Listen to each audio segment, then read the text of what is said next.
SuperTalk Mississippi media production. Oh, yeah. Good morning, Mississippi. Everything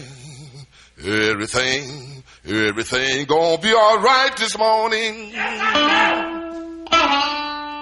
Mornings with Richard Cross. Oh, yeah. Here on SuperTalk Mississippi. Woo!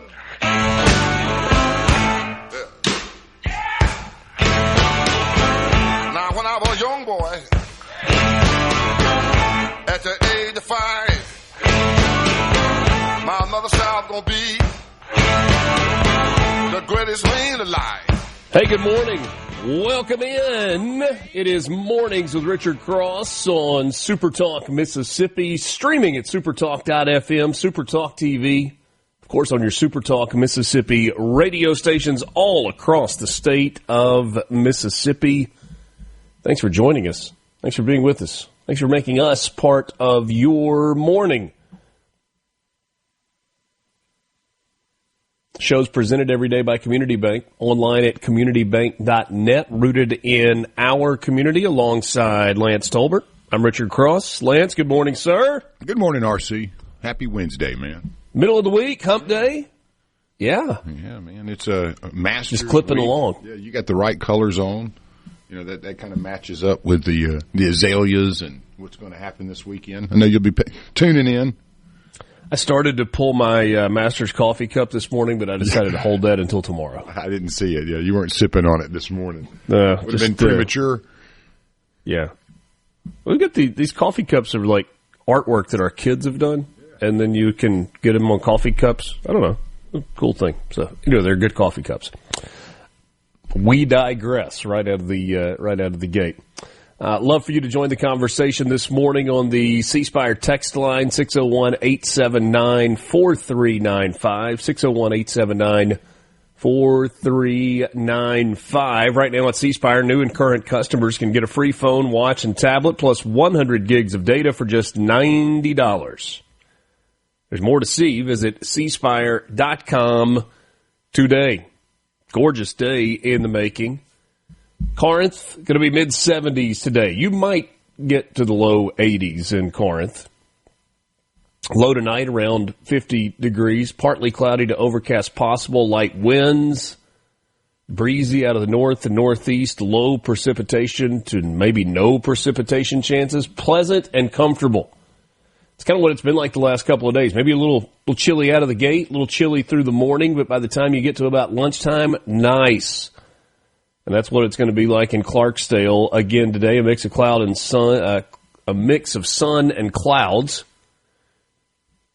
Going to be mostly cloudy, maybe by late afternoon. Light winds, 10 to 20% chance of rain. Mild weather for the Delta on this Wednesday, the 8th of April. A little farther south in central Mississippi, Flora, you've got a high of about 75 today with an overnight low around 55. Partly cloudy, good periods of sunshine throughout the day, and light winds. Just a picture-perfect early spring day in Flora and in Wiggins, Mississippi. You're looking at 77, maybe 78 for the high with an overnight low around 55. Partly cloudy at times, mostly sunny at times as well with light winds. Rinse and repeat. We change the cities every day, and the forecast right now not changing, but they are really, really good. I haven't done it in a couple of days, but just out of curiosity, pull up the forecast for Augusta, Georgia. Last time I looked, it was spectacular for the tournament days, and it still looks to be that way. Tomorrow, high of 74. 79 on Friday, and then 86 on Saturday and Sunday. The biggest chance of rain at the Masters is on Sunday when it's 6%. That's a forecast you can live with for one of the best golf tournaments. A touch warm out there the last couple of days, but who's going to complain about that? All right, who was born on this day? We are back on schedule, by the way. We're going with birthdays that happened on this particular day. Today is the 8th of April. That was a mess yesterday. I was hoping we were doing like Friday today. Yeah. Let's look at birthdays coming up on Friday, and on Friday we'll look at birthdays that happened on Wednesday. Back to normal. A little better night's sleep last night, too. Juan Ponce de Leon, born on this day in 1460, the Spanish explorer and conquistador who led the first European expedition to Florida while searching for the mythical Fountain of Youth. Yeah, he was also the governor of Puerto Rico before that and got ousted. So he was like, yeah, man, I'm going to round up some dudes and we're going to go over here and check out this Florida thing.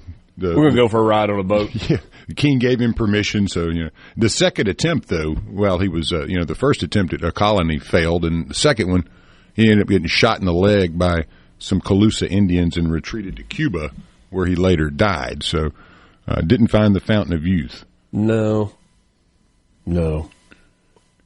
At what, if you drank from the Fountain of Youth, assuming it was a thing, mm-hmm. Do you return to a previous age? Do you just stop at your current age where you are? You see, I've always wondered that. Yeah, great question.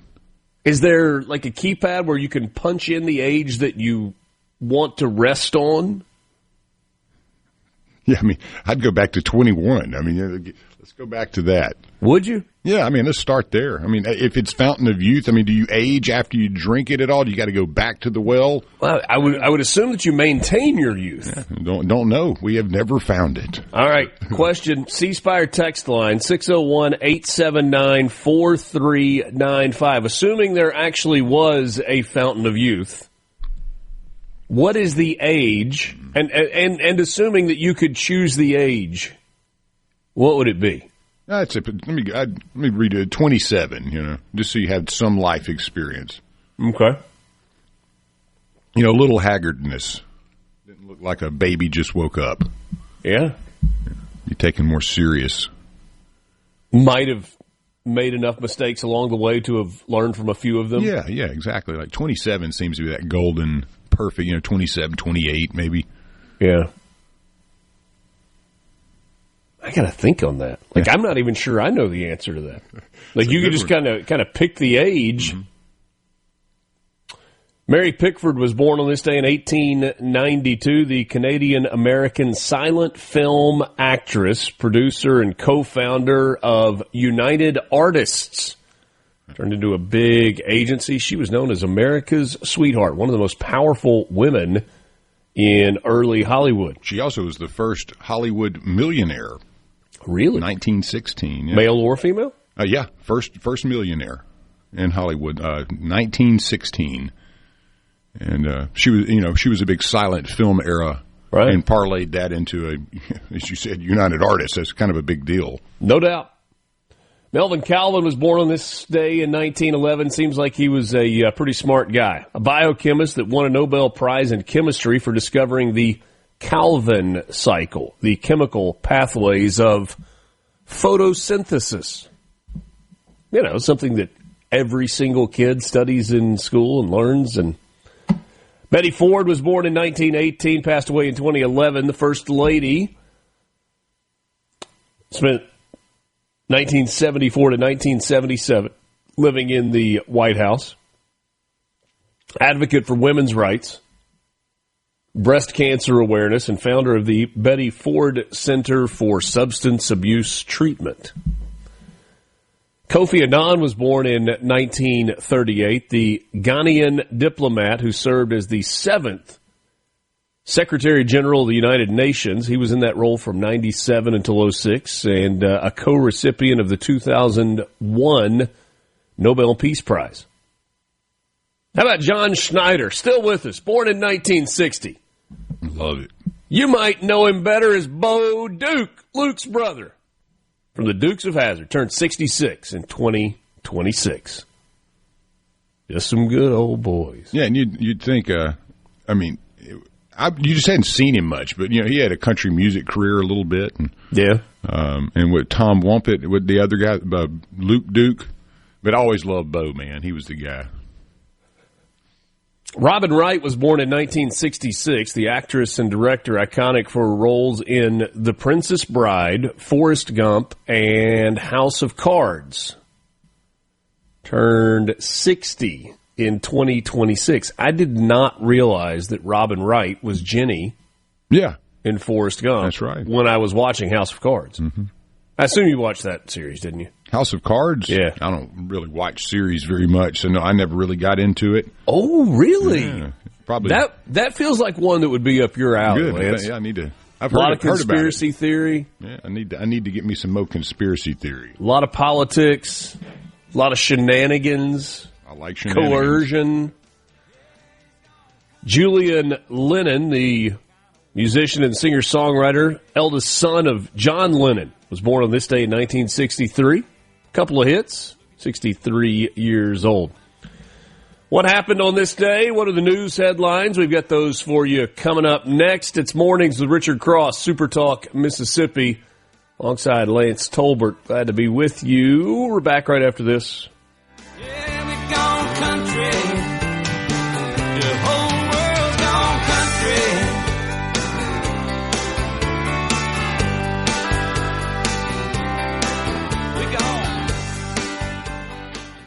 From the Venable Glass Traffic. Conversations and clarity. What a great way to start your Mississippi day. Mornings with Richard Cross on Super Talk, Mississippi.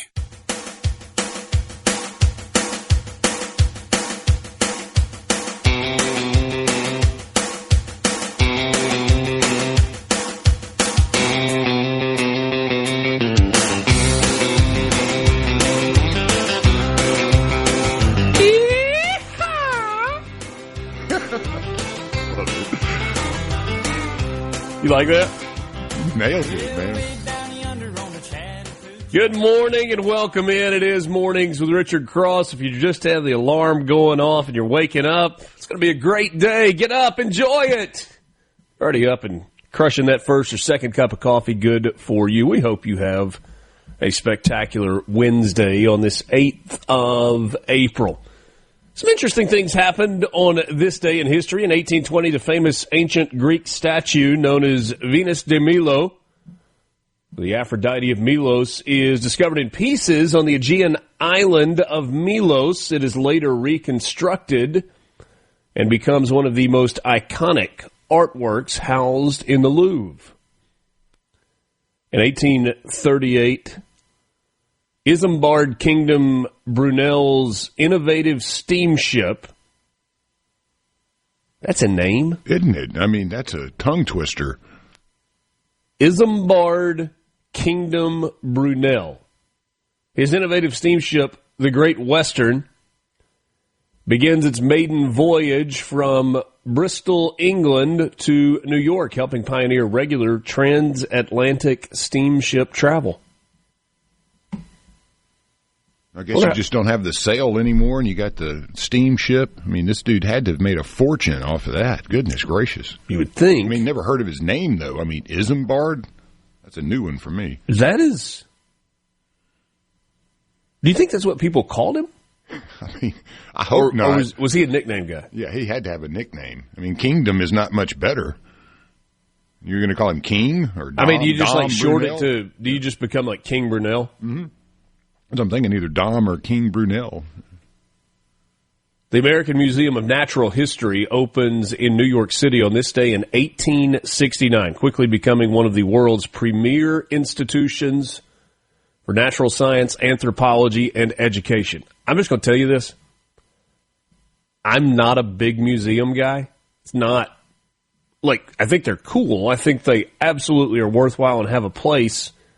I don't like going inside to look at things from the past. Like, I would rather be outside experiencing life today. That is a cool museum. The American Museum of Natural History on the west side of Central Park, kind of Upper West Side, massive structure. It goes on and on and on. And you walk in that lobby, and they've got that full-size brontosaurus skeleton. and then it just goes for days. It is incredible. Isn't it one of the sites for Night at the Museum? Yes. Yeah, that's exactly where it was filmed. Mm-hmm. Exactly.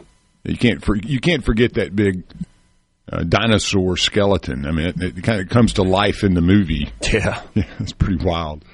1904, Britain and France signed the Entente Cordiale, a series of agreements that resolve colonial disputes and lay the diplomatic foundation for their allegiance against Germany in World War I. Specifically, some of the disputes they had in North Africa. In 1913, the 17th Amendment to the Constitution was ratified, establishing the direct popular election of U.S. senators, previously chosen by state legislatures. It was a major progressive era reform. 1935, FDR signed the Emergency Relief Appropriation Act, creating the Works Progress Administration, the WPA, a massive New Deal program that employs millions during the Great Depression on public works, arts, and infrastructure projects. Where does FDR rank all time among U.S. presidents? Ooh, that'd be a good study. I mean, so many things done early, getting out of the Depression, using things like the WPA and putting people back to work and reducing bread lines and all that. But then you got to deal with World War II, which was a completely different era, it seems, in a 16-year presidency. So I don't know how. It'd be very difficult to compare apples to apples there because he had such a long-standing, presidency that. Well, and doesn't it depend on how you view much of the like if you believe in big government and the government providing for the people, then you're probably a big FDR guy. Well, and in that era too, there wasn't as many protections for the consumer. You had the stock market. The stock market didn't have a lot of regulations. And so, to me, somebody that spent a lot of time in finance, seeing the problems of the day, somebody was going to have to do something, to try to slow down the speculation in the market.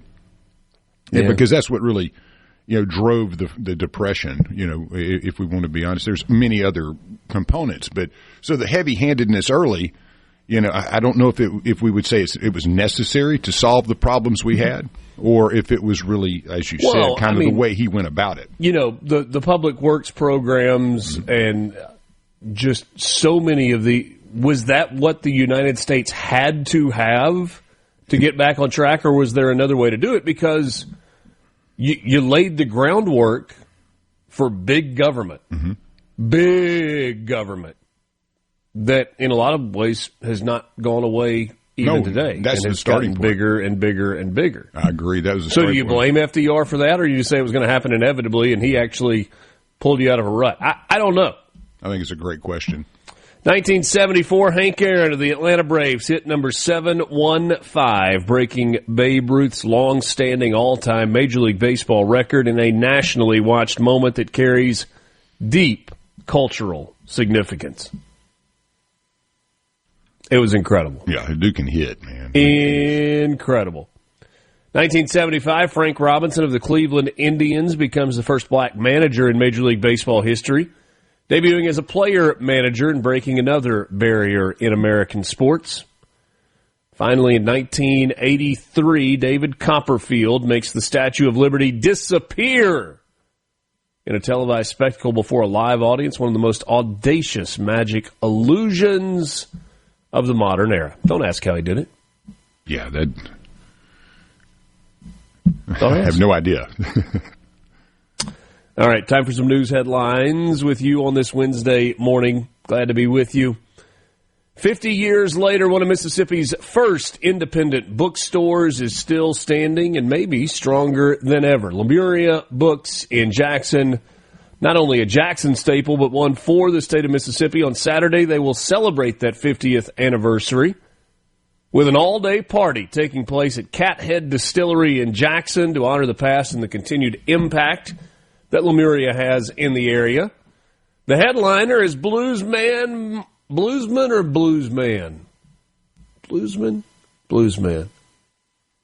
Bobby Rush. Live music, food trucks, specialty cocktails, and, of course, story time for the kids. Free from 11 to 2. The more adult-friendly festivities kick off at 2. They run until 10, in which time admission is $25. Tickets available online. We've also got Jacktown USA Band, Eddie Cotton, Zach Harmon, Dexter Allen, Rashad the Kid, the Blues Kid, Chad Wesley, Kenny Brown Trio, Michael Ferris Smith and the Smokes. Just a big old party. Lemuria opened in 1975 by John Evans in a converted apartment stuffed with books in the quarter on Lakeland Drive in Jackson. Then they moved to Highland Village, and then they made the hop, skip, and a jump across the interstate to Banner Hall, where they have been ever since. It's an icon. Yeah. John is great, too. What a great place. So check that out if you can this weekend. Well, in Bluesman, Bobby Rush, I would say national treasure, Bobby Rush. 4 people were injured and 2 suspects are in custody following a Monday shooting at The Sonic in Monticello. Police Chief Sterling Allen said that he received a call just before 11 a.m. reporting an active shooter at the drive-in, and as he was leaving the police department could hear the gunfire. Officers with the MPD, along with deputies from the Lawrence County Sheriff's Office, arrived within minutes to secure the scene and provide aid to the victims. 4 individuals were struck. Their conditions have not yet been released. Chief Allen has asked the public to keep the victims in their thoughts and prayers as they recover. Multiple businesses in the area were hit by the gunfire. 2 arrests have been made. Suspects' identities have not been released yet. Daniel Stallworth still alive and kicking at American Idol. He made 2 cuts last night. He's now in the top 11. Sang It Ain't Over Till It's Over by Lenny Kravitz. Put his own spin on it. Of course, Jamal Roberts won the whole thing. 4 years in a row, there's been a Mississippian that has made it to the top 5. We're back with you right after this. Mornings with Richard Cross. From the You're waking up to what matters. Mornings with Richard Cross on SuperTalk, Mississippi.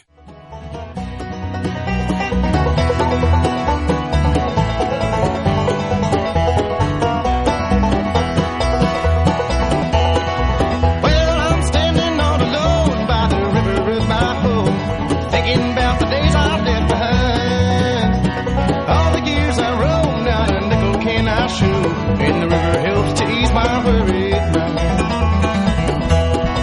Well, the river runs all night, though the river runs all day. I asked for your feedback. I would be remiss not to pass some of it along.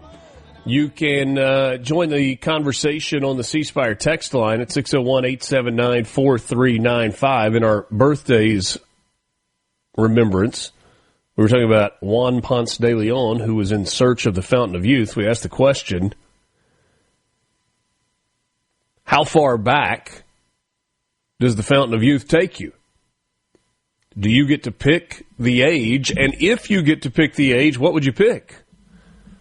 We got a few responses. Somebody said 33 was the number. No explanation as to why. Somebody said, I'm 50, and I would freeze it right now. I love my little family, my job, and my parents are still here with us. I'm kind of in that camp. Like, I'm 45 right now. Everything still works. Healthy, no major injuries. Kind of love my job. Love this stage that we're in from a family standpoint.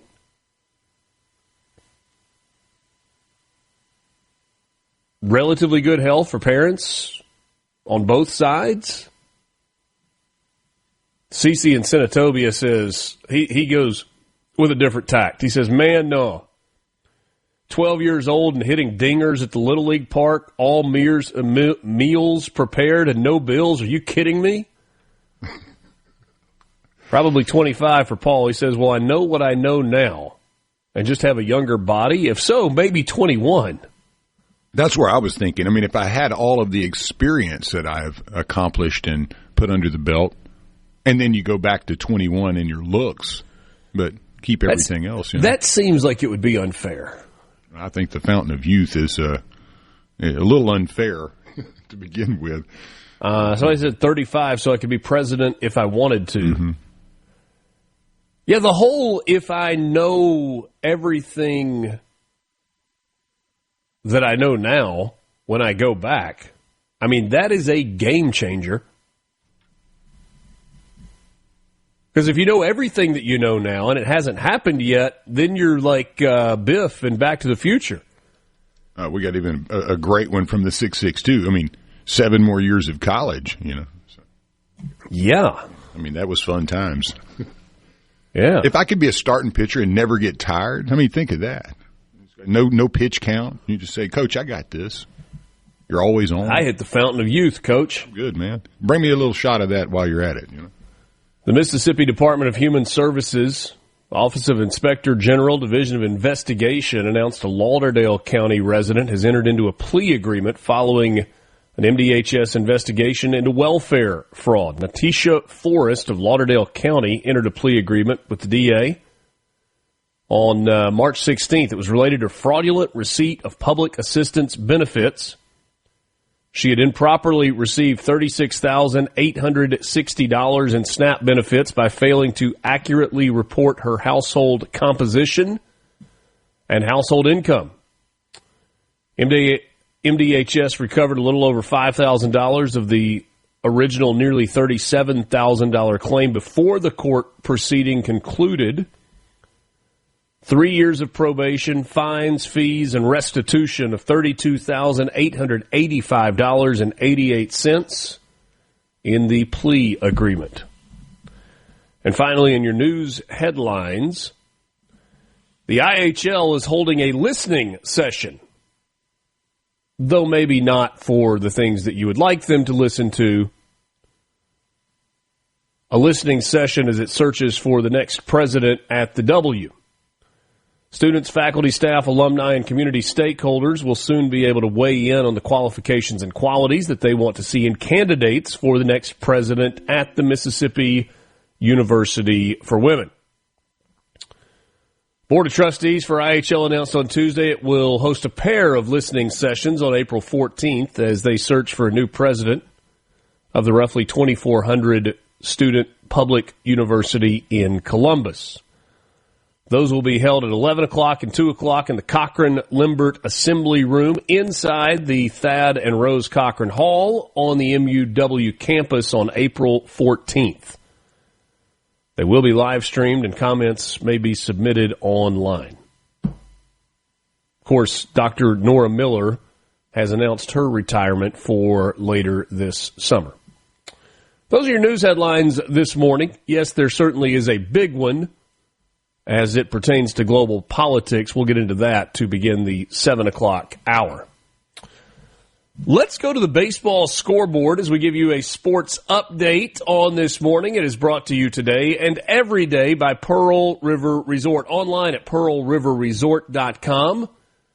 Pearl River Resort is your home for family fun, casino thrills, and live entertainment. You can check them out online at pearlriverresort.com. You can also book your tee time for the Dancing Rabbit Golf Club at dancingrabbitgolf.com. Some of the upcoming events that are happening in the entertainment space at Pearl River Resort that maybe you want to put on your calendar. Great White and Slaughter coming on Saturday, April 18th to the Silver Star Convention Center. Now, that's a throwback there. Yeah. That's my childhood. Jeff Dunham will be live on May 23rd at the Silver Star Convention Center with his comedy tour, Artificial Intelligence.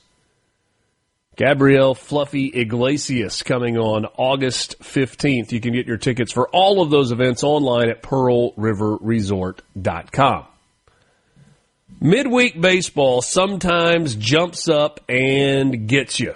And we've got scores from the SEC and college baseball's top 25 from last night that prove that to be the case. How about Georgia beating Presbyterian 28-3 in 7 innings last night? Whew! James Madison upset Virginia 8-7. Mississippi State able to hang on against UAB. They win it 5-3 last night. Auburn, playing better baseball as of late, got rocked last night by Jacksonville State, an in-state game. 15-4 was the final.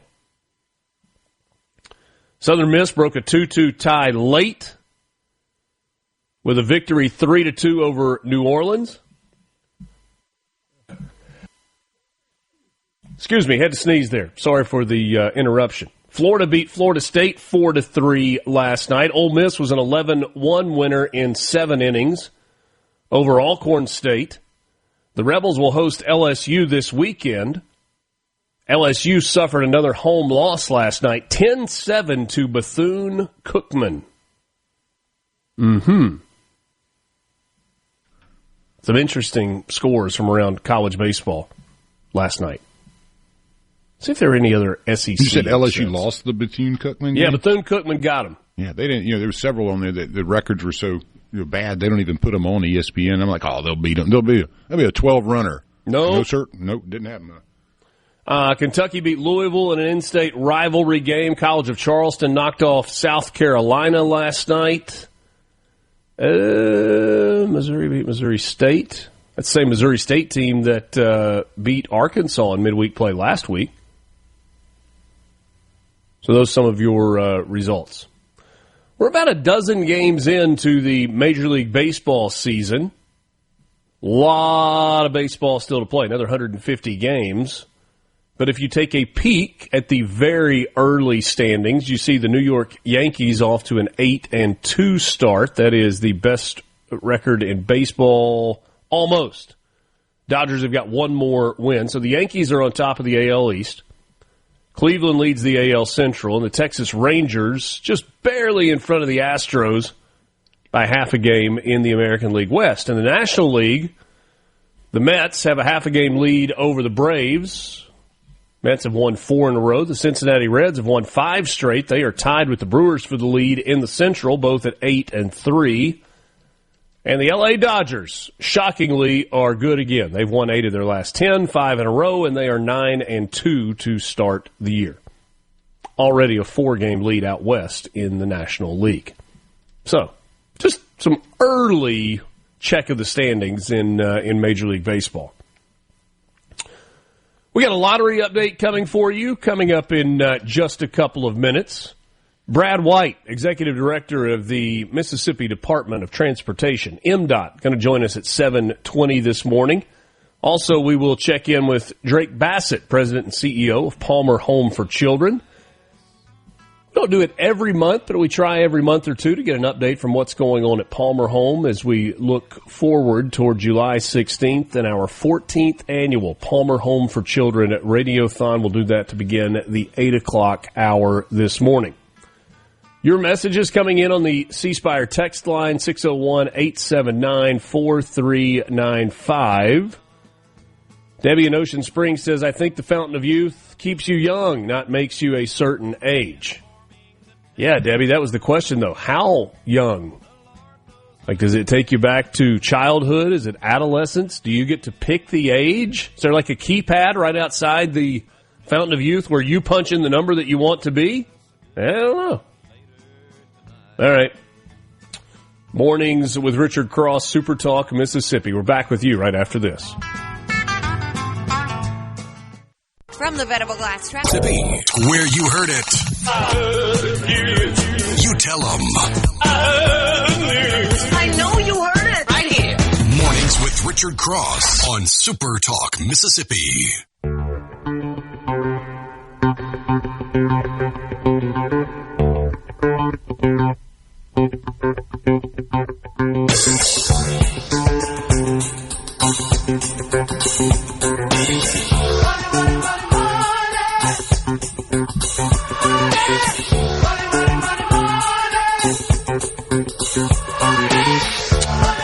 Thanks for being part of the conversation on this Wednesday morning, the 8th of April, alongside Lance Tolbert. I'm Richard Cross. Glad to be with you this morning. You can join the conversation on the C Spire text line at 601-879-4395. Right now at C Spire, new and current customers can get a free phone, watch, and tablet, plus 100 gigs of data for just 90 buckaroos. There's more to see. Visit cspire.com today. Time for your Mississippi Lottery update. We told you yesterday there was a Powerball jackpot winner after Monday night's drawing. $231 million was the jackpot. The estimated cash value of the win was $105 million, which means tonight it's a paltry $20 million. Just $20 million for the estimated jackpot tonight, with an estimated cash value of a little more than $9 million. No jackpot winner in Mega Millions last night. So Friday, the next drawing, will be worth $110 million, or an estimated cash value of $49,200,000. There's some new scratch-off games that are coming out from the Mississippi Lottery.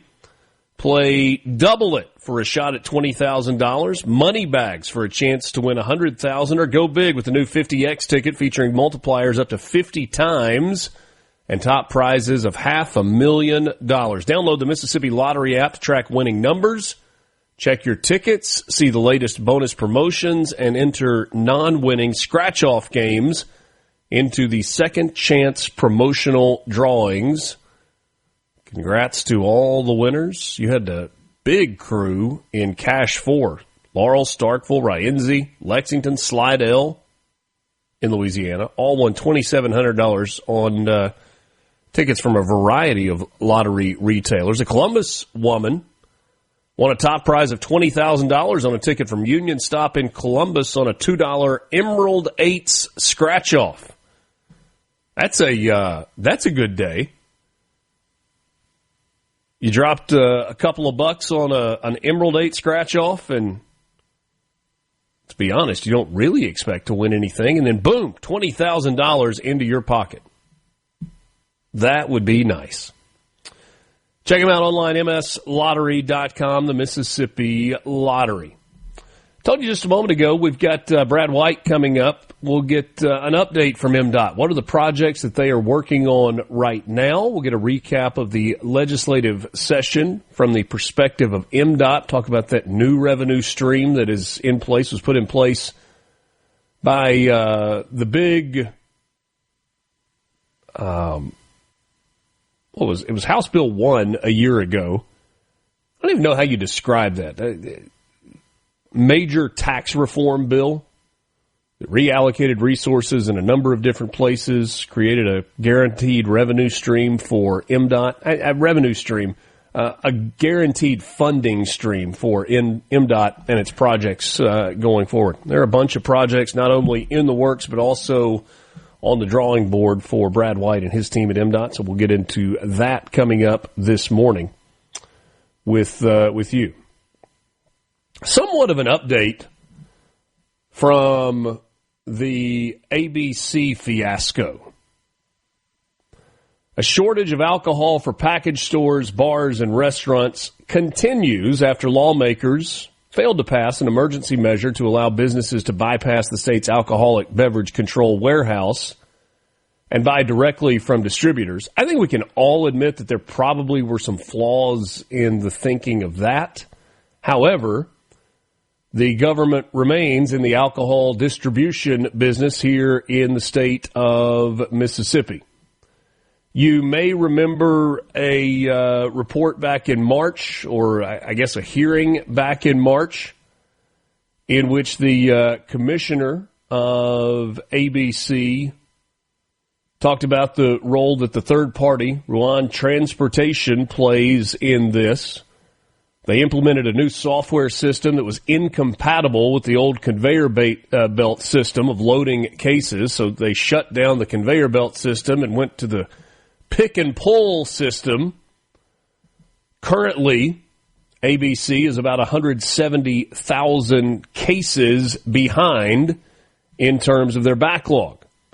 Back in March, or maybe it was even, I guess it was mid-February when Chris Graham, Commissioner of the DOR, told legislators that they were working round the clock to reduce the backlog and were hopeful that they would be able to cut the backlog in half by the end of March. Well, they didn't. A 200,000 case backlog in mid-February has turned into a 170,000 case backlog at the end of the first week of April. Hank Zuber,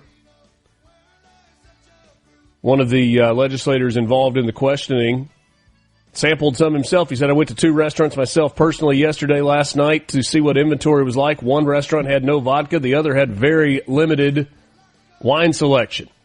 Still a problem that did not get fixed during this legislative session. We're back with you after this. The views and opinions expressed by the hosts, guests, and callers on this show are not the opinions of TeleSouth Communications, its management, or advertisers. SuperTalk Mississippi. You heard it here first. Mornings with Richard Cross. Here comes the news. My transistor radio comes from far away. And when it's night over here, over there, it's a breaking day. I remember all the good times I had walking in the sand with the beautiful girl that I met made in Japan. 7 o'clock hour, good morning and welcome once again. If you're just tuning in, we thank you. Glad to have you along with Lance Tolbert. I'm Richard Cross. This is Mornings with Richard Cross on SuperTalk Mississippi, presented by Community Bank. At Community Bank, we're more than just a place to manage your money. We're your neighbors, your partners, and your trusted financial advisors for decades. We've been rooted in our community, helping families, small businesses, and individuals achieve their dreams. Whether it's opening your first savings account, planning for a brighter future, or growing your business, we're here every step of the way. We're dedicated to our customers, committed to your success, and always here when you need us. Community Bank, rooted in our community, member FDIC. This hour of Mornings with Richard Cross, the 7 o'clock hour every day, is brought to you by MWG Employer Services. Running a business is tough, and if you're struggling with HR, benefits, and payroll, you're not alone. That's where MWG Employer Services comes in. They can provide a complete suite of employer services to you in a custom plan that is built for you. Learn more by visiting their website, mwgemployerservices.com, or give them a call today, 601-206-7966, 601-206-7966. So, 8 o'clock Eastern Time last night was the deadline that Donald Trump had put in place in which the bombing bridges and bombing power plants campaign was set to begin. And barring significant progress in the ceasefire or negotiation process, that was expected to begin. We had a post yesterday from Donald Trump in which he said we were on the brink of the end of a civilization.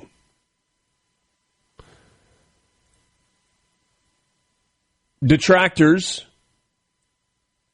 did not like the language used by Donald Trump. They didn't like the language that he used on Sunday morning, Easter Sunday, when he had an expletive-laden tirade on Truth Social. They didn't like the characterization of ending an entire civilization, bombing them back to the Stone Ages. I don't know if those same detractors liked or didn't like that a ceasefire agreement was put into place.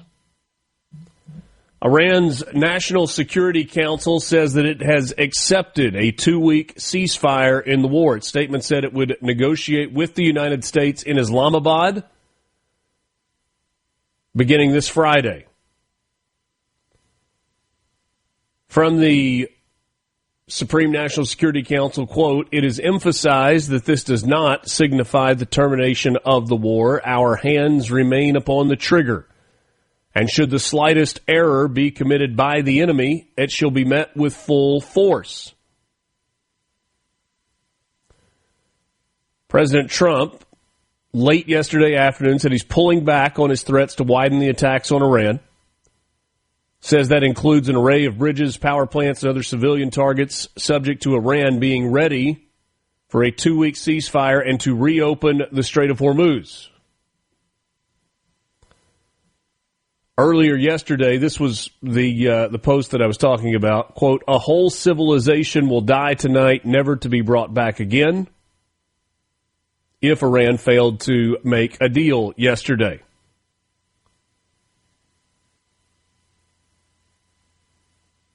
The U.S. earlier in the day yesterday, perhaps as a forewarning of what was to come, struck military targets on the Iranian oil hub of Karg Island.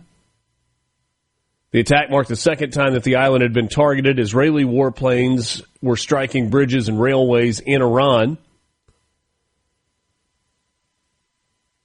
There was a journalist from the United States who had been kidnapped in Baghdad last week by an Iranian-backed Iraqi militia. She was released yesterday. Based on the ceasefire, futures for U.S. crude oil sank 18%, down to $92.60 a barrel. Brent crude futures dropped about 6% to $103.40. That is the global standard. And we have this statement from the president. "A big day for world peace. Iran wants it to happen. They've had enough. Likewise, so has everyone else. The United States of America will be helping with the traffic buildup in the Strait of Hormuz. There will be lots of positive action. Big money will be made. Iran can start the reconstruction process. We'll be loading up with supplies of all kinds and just hanging around in order to make sure that everything goes well. I feel confident that it will, just like we are experiencing in the U.S., This could be the golden age of the Middle East." Signed, President Donald J. Trump. There can be good and bad in a peace agreement, in a 2-week ceasefire. The good is obvious, right? The bombing stops. The people of Iran, not the IRGC, but the people, the Iranian citizens, should get a bit of a respite in bombings in their country. Read a story yesterday where a woman said she was taking sleeping pills at night just to be able to sleep through the noise of the bombings that were happening nightly in her home country. But we do have to look at the mechanics of what we are talking about. You may have read or heard about, or maybe we've even talked about, the fact that the Strait of Hormuz has been open in a very limited capacity,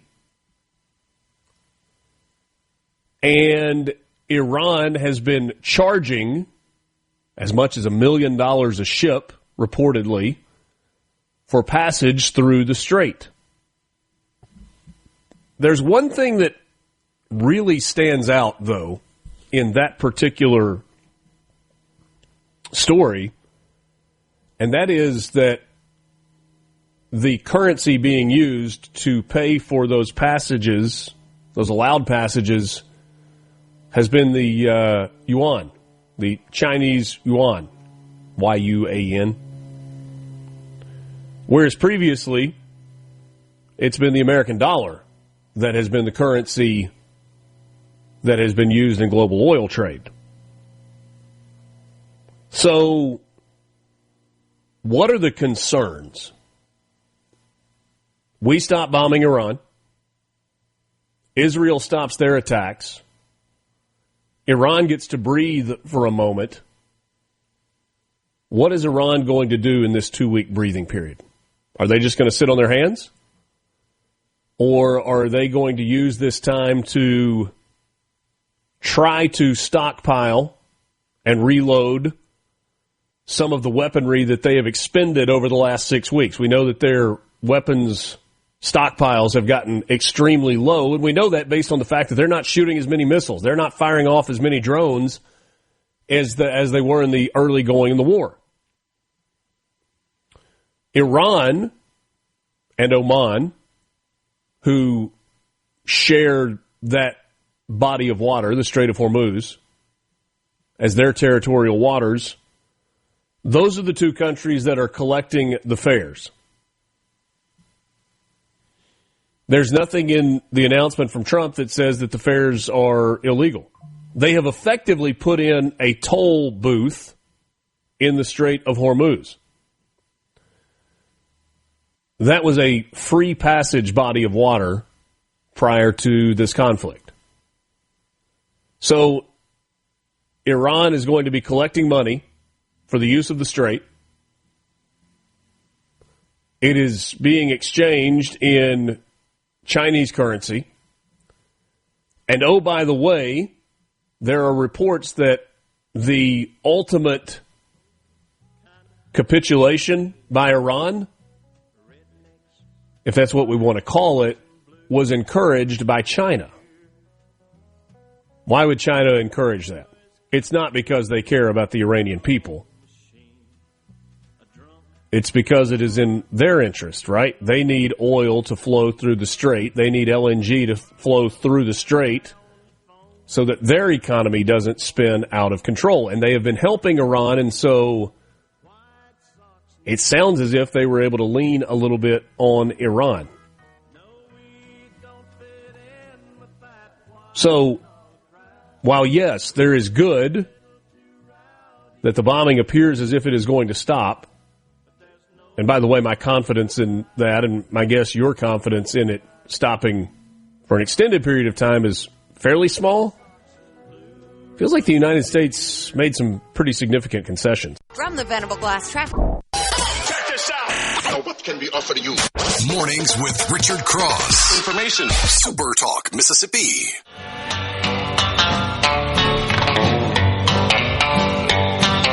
ICC is a ticking on down the line.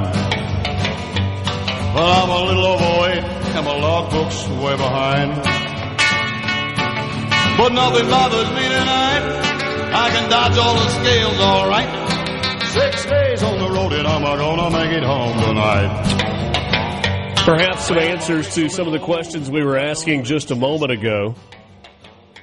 Jonathan Karl, ABC News chief and Washington correspondent, chief Washington correspondent, says that he asked President Trump this morning if he is okay with the Iranians charging a toll for all ships that go through the Strait of Hormuz. And the president told Jonathan Karl there may be a joint U.S.-Iran venture to charge tolls. He says, quote, "We're thinking of doing it as a joint venture. It's a way of securing it, also securing it from lots of other people. It's a beautiful thing."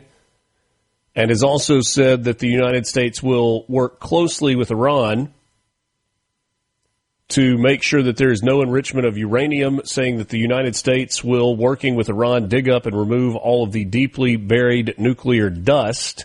It is now and has been under exacting satellite surveillance thanks to Space Force. Nothing has been touched from the date of attack. We are and will be talking tariff and sanction relief with Iran. Many of the 15 points have already been agreed to. So that was the United States' 15-point peace plan. Iran had a 10-point peace plan, and those negotiations will begin in Islamabad this Friday. All right, put a bow on that for right now as we welcome in our first guest this morning, Brad White, Executive Director at MDOT, the Mississippi Department of Transportation. Always a pleasure to visit with you, sir. Good morning. Good morning. Thank you for having me. As well, thanks for coming in. Great sport coat there on the heels of Easter with Masters weekend. You are seasonally perfect. Well, you can thank my wife for that. I knew it matched a pair of blue jeans, so that's the main reason I have it on. There you go. There you go.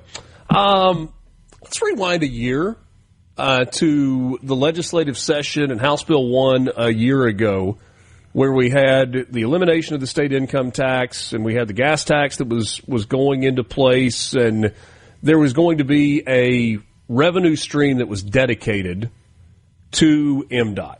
And I think we knew at the time, you knew at the time, that didn't cover all of the dollars that MDOT was spending, but it did help or at least create the opportunity for better planning, knowing what you were going to receive. Where are we in that now a year later? Well, that bill is kind of the year of the typo, and one of the typos that didn't get talked about was that dealt with a fuel tax, so we didn't collect the first $50 million of this current year that we're in. It went to the Office of State Aid Roads, which is a different agency from the Department of Transportation. Luckily, starting July 1, we'll begin receiving the revenue from the 6 cents, which will be in the neighborhood of a little more than $100 million that we'll get. And with that, we're working with the Federal Highway Administration and making sure that we put as much money as possible to the upkeep and maintenance and rehabilitation of the current system. And then we're hopeful that and then next year it'll be another $50 million, so we'll have $150 million by the end of the following fiscal year. That we'll be able to put some of that money toward capacity as well and keep all the programs that we have moving in a positive way. But no, it was a first time in nearly 40 years that the legislature dealt with the funding model of the Department of Transportation in a significant way. Like you said, it gives us the money. It's not just that we get the money, but it gives it to us in a dedicated stream of revenue that's recurring year after year so that we can plan, so that the private sector can plan. So it was should be a very changing and piece of legislation that gives us the tools and resources to carry out our mission in a much better way. So MDOT has maintenance responsibilities and then construction responsibilities as well. And I'm assuming that those are two very different types of projects. With maintenance, and you correct me if I'm wrong on this, I would assume that you can determine a maintenance project needs to happen and get going on that fairly quickly. But with a major construction project, and I'll use as an example because of where I live, Highway 7, right. That comes into Oxford from Water Valley, Bruce, Calhoun City, that heavily trafficked interchange there or stretch of road there, we've been talking about that for a couple of decades, certainly for 10 years, and now there is actual moving of dirt, and the construction project is well underway. Right. With the maintenance projects, you know the footprint you're dealing in because you're dealing with our existing system. You're just taking what we have, rehabilitating it, making sure that we replace what asphalt or concrete that needs to be replaced, and just bringing it up to speed. With these big capacity projects, you're expanding our system in a way to handle increased traffic in a more safe and efficient manner. And with that, there's a lot of pre-construction activities that go into it. You have to have the survey done. You have to move utilities. You have to purchase additional right-of-way. You have to have a new design, sometimes a new alignment. And all of that can take years to build because you're also doing that in keeping with a bunch of federal regulations and other things. So that takes years to get in place. And then once you get it in place, the price tag that comes with building it, like the project you're talking about in Oxford, south of Oxford, that was about a $135 million project. And so having the money there, in order for Federal Highway Administration to allow us to move forward with construction, we have to either show the ability to cash flow that project over the life of it from beginning to completion, or we have to show that we have the money up front. And that's really where the legislature has stepped up in the last 5 years that I've been back at MDOT. The legislature has given us over $1 billion in one-time money to get a lot of these projects like Oxford that were ready for construction, but that we didn't have the ability to cash flow them through to completion. So they gave us the money that was able to get those out of the queue. Okay. And they continued to give that money on through this current session. So we've got a lot of construction projects underway now that without their help we wouldn't have been able to do. I'm wondering if it's easier to build roads in, Kansas or West Texas, where it's relatively flat and you don't have a lot of water supply. And so, again, I'm kind of using as an example, but it's like this all over the state of Mississippi, that stretch of Highway 7 where you've got multiple creeks or rivers that you have to account for, and you got businesses in places where you've got to go in and build these massive rock retaining walls and retention areas and reroute creeks that are going to go underneath with bridges. How much of the price tag does that account for as opposed to just bulldozing it, flattening it, and pouring concrete? It has a big part. I mean, I'll give you, for an example, the I-55 project here in Madison County. A lot of that widening and all we can do in our existing right-of-way. Okay. So there wasn't as much that we had to deal with in the pre-construction phase in the way of moving utilities, in the way of buying right-of-way, and all of that you would have, in your example, the one up in Lafayette County. So, I mean, it makes a big difference. I would say it's easier to build roads in Texas because they have a lot more money and they've dedicated the streams of revenue necessary to maintain their infrastructure over there. It's kind of like my grandfather used to say, money may not make you happy, but the lack of it will damn sure make you miserable. And so we deal with that here, but it's easier to build them over there because they've taken care of their infrastructure and their funding models over there, and that would be the biggest difference that I would give you. Your grandfather and the great philosopher, basketball coach Andy Kennedy had some similarities. You say money may not buy happiness, but broke don't buy. You can fill in the blank there at the end. Well, my granddaddy was a logger from the time he was 8 years old till he was in his 80s, and unfortunately, he learned that from real life experience. Yeah. What are some of the projects that are currently underway? In the past, Brad, we've hit some of the hot spots, and you can reel off all the road numbers and the highway numbers all across the state of Mississippi. But in terms of locations and problem areas that are in the process of being fixed? Well, like I said, thanks to the legislature and thanks to our congressional delegation, we've got a lot of capacity projects underway now. We've got Highway 15, I believe, up in Tippah County. We've got a section of highway in Union County. We're working on one in Pontotoc County. The first part of the year, we hope to begin on the first section of I-55 in DeSoto County that's badly needed and being widened. We have Highway 19 over in Philadelphia. In Neshoba County, we're working on new interchanges on I-20 in Warren County. We've got projects going on across the coast from Hancock, Harrison, and Jackson counties. We're bringing construction projects to construction readiness in Forest Lamar County. We've got I-55 in Madison, Highway 25, Lakeland Drive over in Rankin County that we hope to have ready to go in the next few months, thanks to a commitment of funds from the legislature. So we've got, like I say, over $1 billion worth of these major construction projects underway now or about to be underway. Brad White, Executive Director at MDOT, is my guest. We've got some questions about specific projects or problem areas coming in on the C Spire text line. We'll try to address some of those questions after this quick timeout. It's Mornings with Richard Cross on SuperTalk Mississippi. Glad to be with you on this Wednesday morning, the 8th of April. More coming up right after this quick timeout.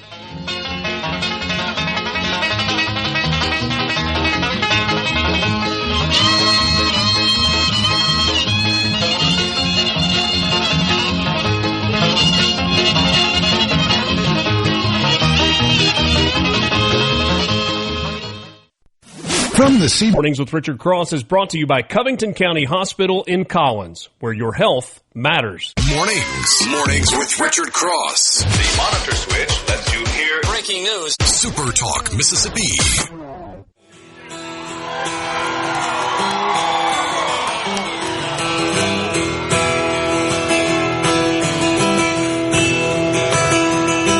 Well, preacher man talking on TV. Cutting down my rock and roll. He wants me to send a donation.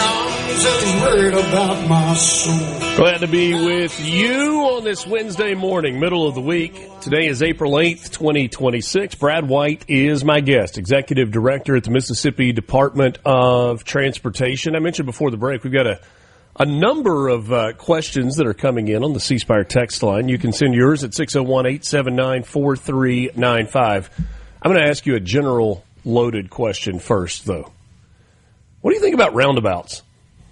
I like them. I mean, there's some people that don't like them, but I mean, they've been proven to be a safe alternative to some of the things we've used traditionally by not bringing traffic to a stop. I know that, folks don't like things they're not used to, but once people, where we've got them in the state, when people get used to them and accustomed to them, they function very well and they move traffic very well. If you look at the accident reports, and most people would find this hard to believe, most of our accidents happen where we have traffic signals, where you're bringing traffic to a stop and then starting them back up again. You have a lot of rear ends, you have a lot of different things that go on there. And so roundabouts are a mechanism that allows traffic to maneuver without having to come to a complete stop most of the time. And it normally ends up increasing the safety and efficiency of those areas. Now, as long as I've been around public service, two things you can count on. People don't like things to stay the way they are. Anyway, I think they work real well. I like them. Some people don't. And oh, by the way, just in case you need a reminder, the rules for roundabouts are universal. Yield on the way in, and once you are in, you have the right-of-way. Mm-hmm. But you might want to keep your head on a swivel because not everybody knows that you yield on the way in and that you have the right-of-way once you get in them. So just food for thought there. All right, some of the questions that have come in for you on projects either that are on the books or are ongoing. Josh in Amory says, what about the bypass around Amory? That's actually in pre-construction phase. Senator Hobb Bryan has been a leading proponent of that particular project and has personally worked through the legislature to make sure that we've had funds to work through the pre-construction phase of getting the survey done, looking at what right-of-way would be needed, beginning purchasing some of the parcels, looking at what utilities. So it is in our 3-year plan. It is something that we're working towards.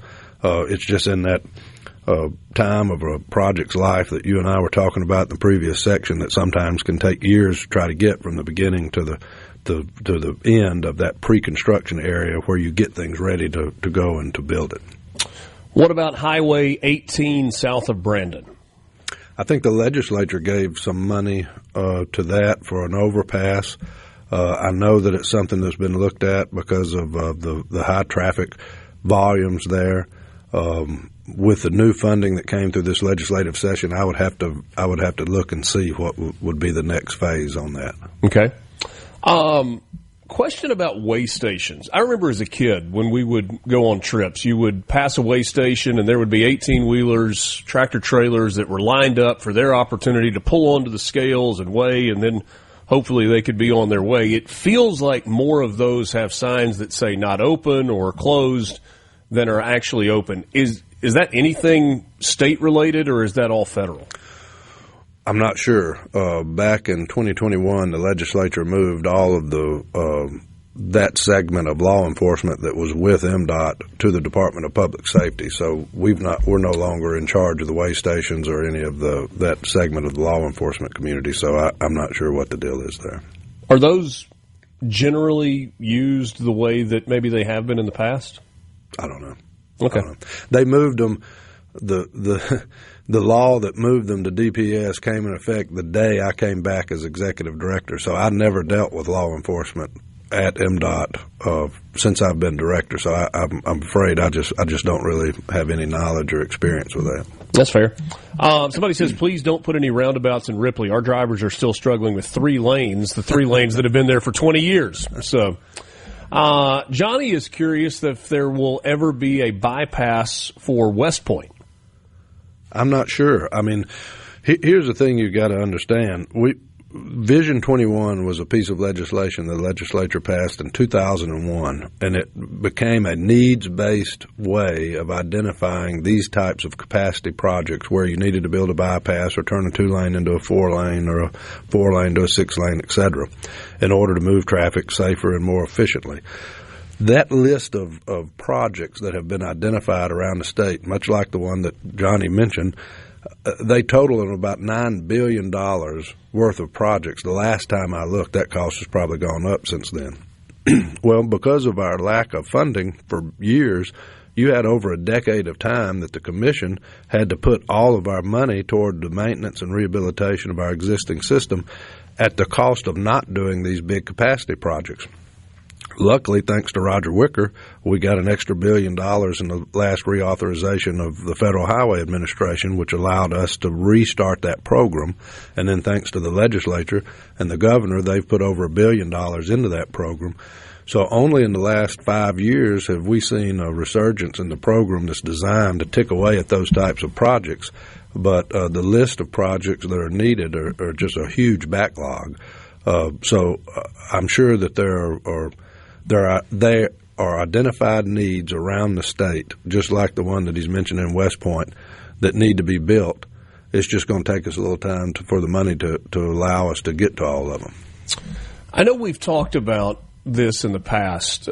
Most everybody's focus when they think about MDOT is roads and bridges in Mississippi. What about other transportation infrastructure? Does that fall under your purview as well when we're talking about rail and ports? Well, I'm glad you mentioned that because it does get forgotten a lot. We are the Department of Transportation, not the old highway department. And this year, the legislature put another $10 million in our what we call the Strategic Multimodal Investment Fund.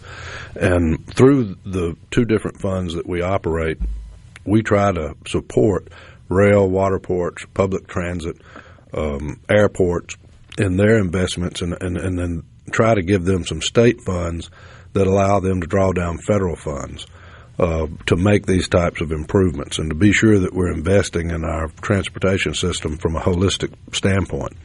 So we do invest a lot in that. Now, we have no regulatory authority over these modes the way we do the highways and the interstates and bridges.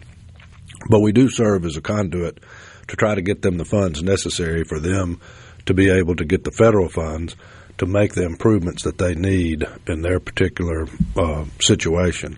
And I'm very pleased that thanks again to the legislature's cooperation that we've been able to invest a lot more money in that in the last few years than what we've ever seen before.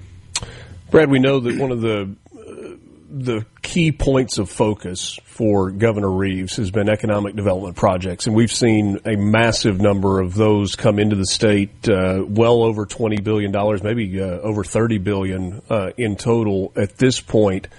When those projects are being bid on, when they're being researched, there are a lot of people that have to be at the table. We know that MDA kind of takes the lead on that, but you have energy partners that have to be in there. What about the transportation piece of that? In terms of making sure that the roads and the bridges are where they need to be for some of these projects? Well, it's vital. Trent Lott used to say if a company can't get here, they're not coming. So our seems reasonable.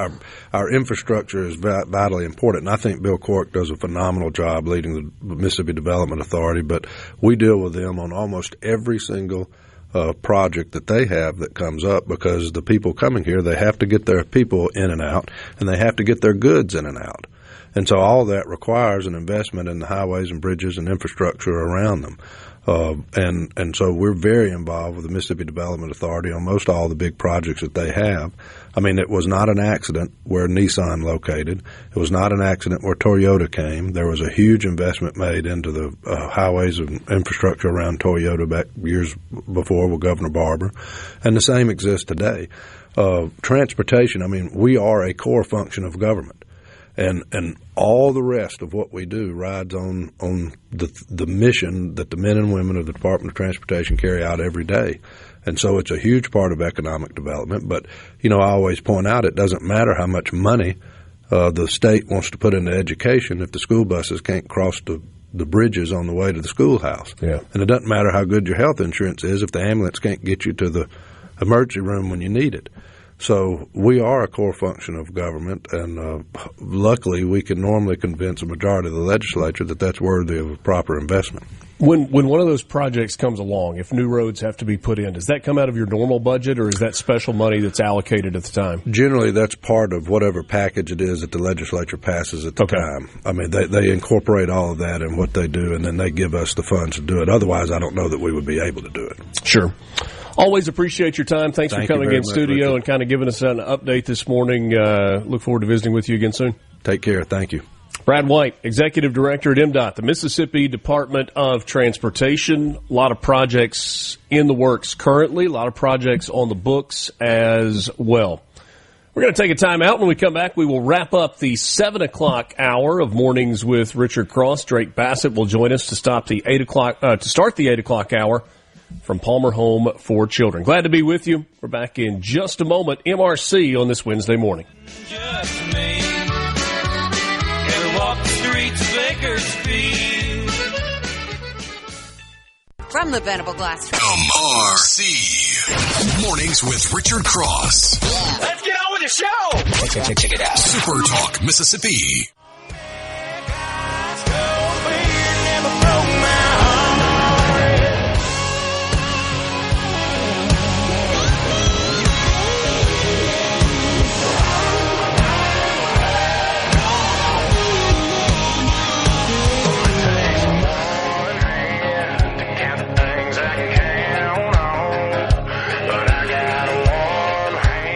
Wrapping up the 7 o'clock hour on this Wednesday morning with you alongside Lance Tolbert, who is playing the country hits. It's mostly 90s country, but there's been a little bit mixed in. It's a little older than that. Yeah, I'm going with a little more new stuff today, but try to pepper in the old stuff as well. I'm for it. Love it. The C Spire text line is open to you, 601-879-4395. With C Spire, it's easier than ever to get all the devices you want in one move with the Ultimate Connect bundle. Right now, new and current customers can get a free phone, watch, and tablet plus 100 gigs of data for just $90. That includes the new iPhone 17 and Samsung Galaxy S26 for free, and a free smartwatch and tablet to go with it. So don't wait. There's more to see. Visit cspire.com or stop by your local C Spire store today.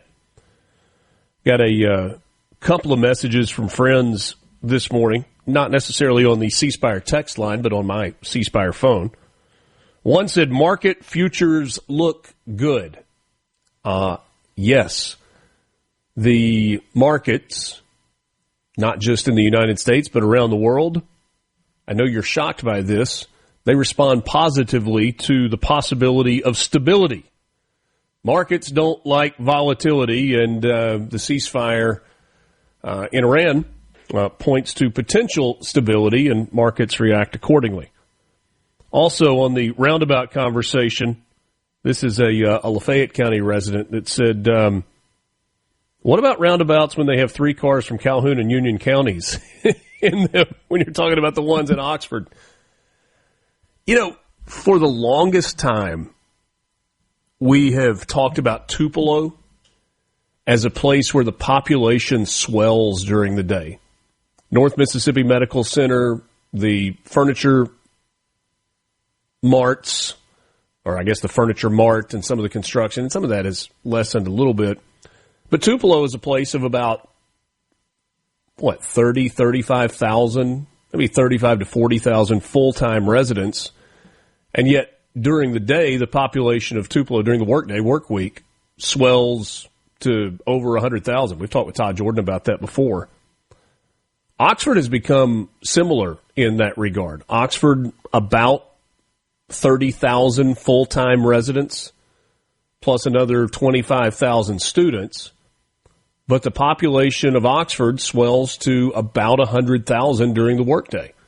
You have a lot of people that live in surrounding areas, Calhoun County, Union County, Panola County, Marshall County, that come into Lafayette County and into Oxford during the day, whether it's for full-time jobs or temporary construction jobs or whatever they may be. And it really adds to the traffic. That's part of the reason those roundabouts have been put in place, and people like to make jokes about them, but Lance, you've been on Highway 6 in the past and seen, if you're headed eastbound on Highway 6, so coming from Batesville or the west side of Oxford, and you're trying to exit onto North or South Lamar, you see cars stacked up all the way down the on-ramp nearly to Highway 6, and in some cases back into the highway and you have people kind of pulling off on the shoulder. You don't have as much of that. The line continues to move. It's not where you're just sitting there forever waiting to make a left-hand turn. And I wonder if the university, in conjunction with the city, at some point will do a similar thing at Chucky Mullins Drive. I love a roundabout, but that's me. Yeah. I know how to operate. I lived in D.C. for a while, so there are a lot of roundabouts in D.C.? A lot of roundabouts up there, especially when you have 5 different roads kind of coming in together, and it's much easier to navigate once you get used to it. But, yeah, I can understand the white-knuckling that a lot of people have because, hey, it's just not something that's been natural here. But learning how to use them is, something we all need to do because they're much better for traffic. This would be the hard-hitting news on Mornings with Richard Cross. Roundabouts and debating their effectiveness. Yeah. I love them. Somebody said, try driving through Hattiesburg at noon. Man, the traffic on Hattiesburg can get bad, and in Hattiesburg can get rough. It really can. But hang in there, be safe. There are a bunch of small towns in Colorado that use roundabouts, just one after another, and traffic seems to keep moving, and maybe that's the biggest benefit to them is like you just don't have the sudden stops that we were talking about with Brad just a few minutes ago. 8 o'clock hour on the way. Drake Bassett, president and CEO of Palmer Home for Children, will join us. There was a special election in Georgia yesterday. Kind of flew under the radar. It was for the vacated seat of MTG. Now that she's gone, do we have to keep listening to her? Fuel prices, where are they today and where are they headed? We'll get into that in the 8 o'clock hour as well. And what is the impact of this 2-week ceasefire in Iran? We are back with you, 8 o'clock hour on the way. But first, the news is next. Mornings with Richard Cross, SuperTalk, Mississippi. This is Mornings with Richard Cross. Let's do it. Super Talk, Mississippi. It's a holy place my dad showed me back before there's a lamb of mine on the blue side of the mountain. 8 o'clock hour, welcome back. It is Mornings with Richard Cross on Super Talk Mississippi, presented by Community Bank. At Community Bank, we're here for every part of your financial journey. Looking to manage your personal finances, our banking services make it simple, secure, and tailored to you. Ready to grow your business? We offer expert guidance and custom solutions to help your business thrive. Dreaming of a new home? Our mortgage specialists are here to make the process seamless, all designed with you in mind. We're more than just a bank. We're your partner for life's biggest moments. Community Bank, rooted in our community, member FDIC, equal housing lender. Thank you for joining us, and thanks to my next guest, Drake Bassett, for joining us. He is president and CEO at Palmer Home for Children. We visit with Drake regularly, and it's always a pleasure. Drake, hope you and your family and everybody at Palmer Home had a wonderful Easter this past weekend. Thank you, Richard. I think we absolutely did.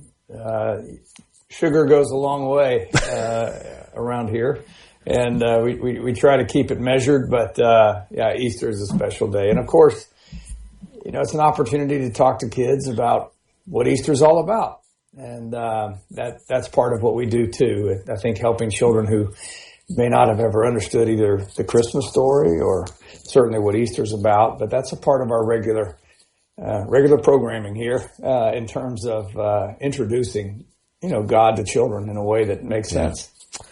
I think, Drake, we take for granted that everybody that's listening knows exactly what Palmer Home for Children is. We've had a relationship for 14 years now, coming up on our 14th annual Palmer Home for Children Radiothon. But the fact is people move in and they tune in and out. So if you don't mind, let's do just kind of a brief reset on what's going on at Palmer Home and the mission behind Palmer Home for Children. Yeah, thank you. Yeah, there are no matter where you're from in the country, if you're finding your way to Mississippi or this is your first time to hear about Palmer Home, all across the country, but specifically in Mississippi, Tennessee, the surrounding area, there are children that are displaced from their home. And it can be for a lot of reasons. This month is, there's a big highlight on abuse. It's a month that pauses to reflect on the fact that child abuse is a significant problem in our culture. So that's not new. And children being neglected or children being abandoned is something that we've been a part of as an organization for 131 years. We go back all the way to 1895, so we are certainly a legacy organization. But the reality is we're focused on today. We're focused on what can we do today with families that are struggling, with difficulties that come as a result of that. And if families need to separate, we want to be right there. Because we believe that children especially are vulnerable to that experience. They may have already experienced some trauma in that home environment where abuse can be a possibility, and in some cases it's prevalent. So Palmer Home is there to provide a safe home, a safe place to be a child. And if that's with us for several months or several years, whatever that looks like, we're here to help that child and really pay attention to their individual needs and put them on a path forward.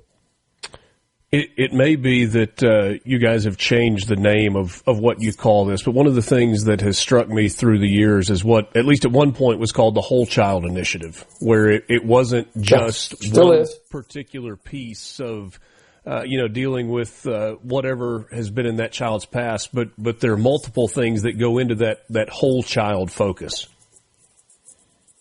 Yeah. A long time ago, when we started this program, we were working with Dr. David Foster, who's well known in Mississippi. And, he made the comment, I think in one of our videos, that every child is born with the dignity of being created in the image of God. And when you look at a child, every child is different. Every child is unique. And so you just can't make assumptions that children who come into our care have all the same problems. You really have to stop and look at their story, look at where they have come from, look at the people who are going to be around them. We call that the whole team. And then we pay attention to the whole child. And by that, we look at their educational needs, their physical needs, their emotional needs, their spiritual needs. We really try to slow down and just ask tough questions around what has happened in this child's life. And most importantly, what do we need to do to pay attention to that whole child in order to help them? Now, if you're a father, and I know you are, I'm a father, I realize in looking back as I've been raising my kids, every once in a while, you treat them all the same. Everybody get in the car, everybody's got to go here. There are things we do collectively, no doubt.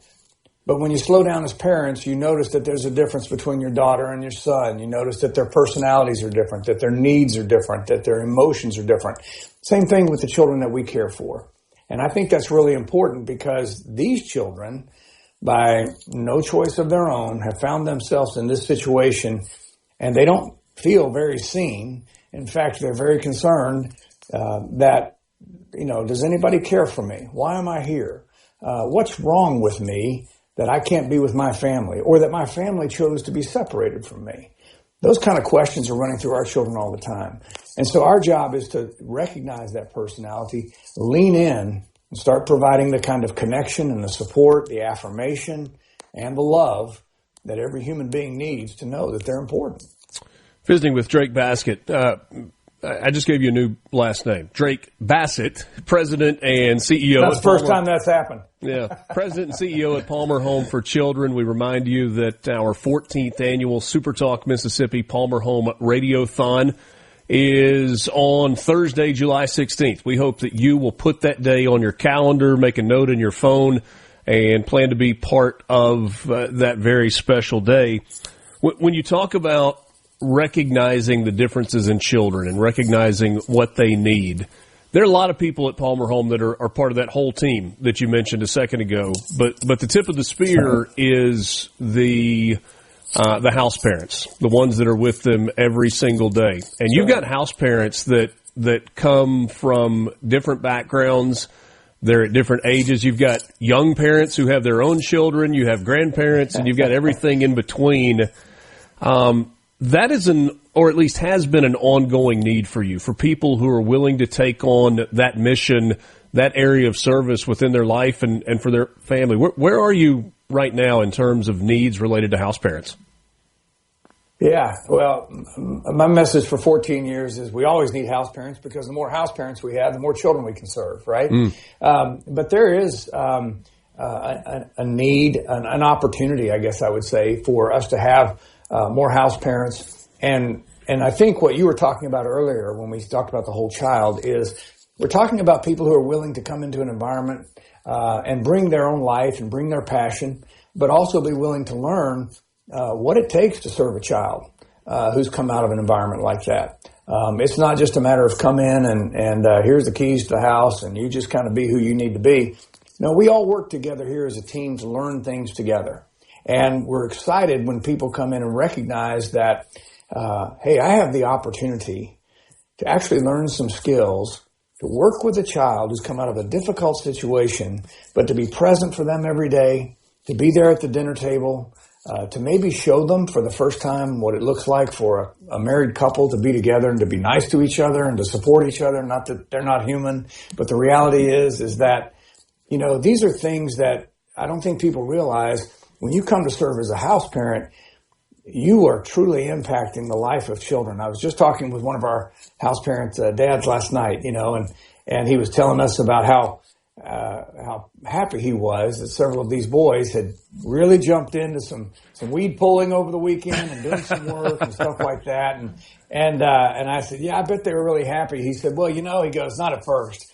He said, but it sure is great to see these kids finish the project and feel some pride and feel good. And I looked at him and I said, you know, you're coaching that. You're setting that example. You're helping them understand that there are opportunities for fun and there are opportunities for obligation and work. And those are the kind of lasting impressions that people can make. And helping kids embrace that for the first time or just learn what life is about, that's what house parents get to do. And so we certainly reach out to anybody who's interested in being a house parent. If you're a married couple and you'd like to talk to us about coming to live here and be a part of the work that we do, yeah, we'd be glad to hear from you.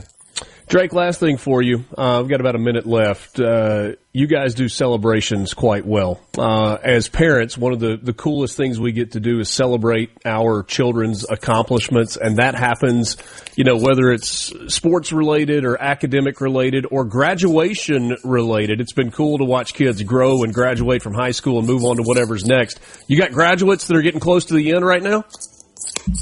Yeah, we sure do. We've just got a few children that we're especially proud of. We got one young man who's going to complete community college work, and you know, we've just got several kids that are doing that kind of thing, and they've got their college plans. They're moving on. This is an exciting time. We'll have an awards banquet here in a few weeks, and I can't tell you how exciting that is. Having seen kids show up here in this parking lot, other parking lots where we've helped them, and to see them grow and succeed. Yeah, celebration is going to be a big deal. It was great to randomly see you in an airport a few weeks ago and look forward to seeing you in person again soon. Thank you, my friend. Always, Richard. Thank you very much. Have a great day. Drake Bassett, he is president and CEO at Palmer Home for Children. We'll take a time out. We're back with you right after this. Yes, I do. God bless you. From the Venable Glass Traffic. This is Mornings with Richard Cross. Let's do it. Super Talk, Mississippi. I do my rocking on the stage. Can't put this possum in a cage. My body's old, but it ain't impaired. Well, I don't need this rocking chair.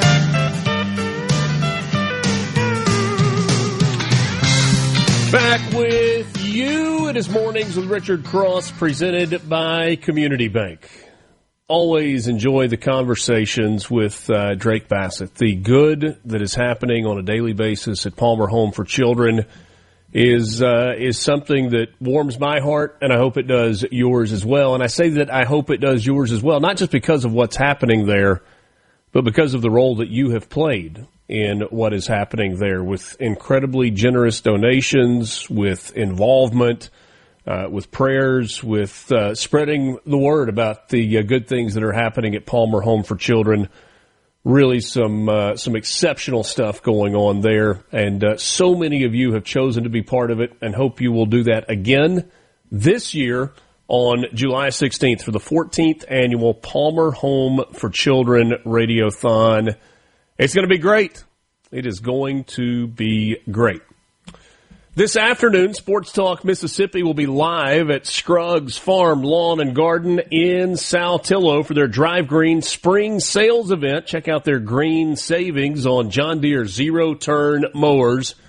0% financing for 36 months. Gators, those John Deere Gators, the side-by-sides, utility vehicles, 1.9% financing for 39 months.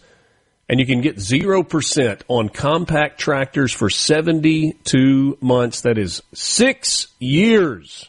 6 years at 0% for the compact tractor that you want or that you need. Sports Talk Mississippi this afternoon at Scruggs Farm, Lawn and Garden in Saltillo, right there across Highway 45 from Barnes Crossing. Easy to get to, and great folks at Scruggs. Middays with Gerard Gibbert will be live tomorrow from the South Highland Colony Parkway in Ridgeland. Madison County Economic Development Authority will be discussing how they recruit and retain industries in the area, helping create thousands of jobs and billions in investment. Be sure to check that out. Middays tomorrow with Gerard. And then one more thing to let you know about. Got a lot going on.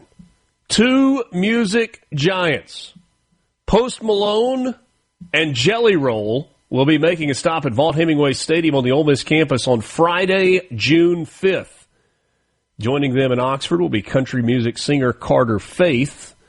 Go to supertalk.fm and find a registration location near you. That registration is for your chance to win tickets. The giveaway brought to you by Legacy GMC in Laurel. So, cool concert opportunity for you to win. Again, supertalk.fm, registration location for you. There was a special election yesterday in Georgia. Marjorie Taylor Greene had enough with Congress, stepping down. And so Georgia had to run a special election. There was a runoff. Yesterday was a runoff vote. And you saw Republican Clayton Fuller win the special election for Georgia's 14th congressional district. MTG has gone home, and the Associated Press projected Fuller as the winner. He is a former prosecutor and an Air Force veteran.